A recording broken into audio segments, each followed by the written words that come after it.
Installing roller shades?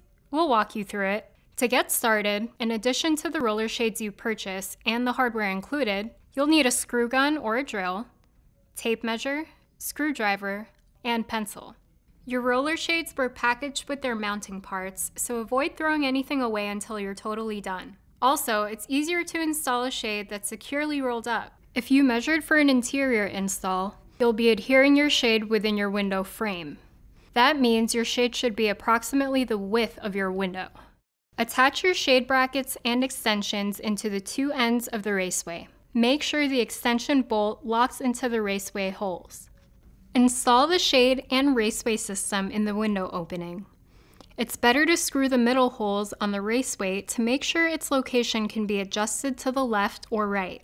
After your raceway is properly centered, screw in the other holes, making sure the distance between the first screw and the window ledge is at least 3/4 of an inch.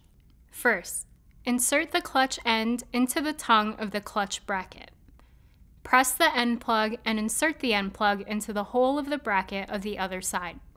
Attach the bracket covers and locate the pin, then use it to join the bracket pieces and the shade. High five, you're done!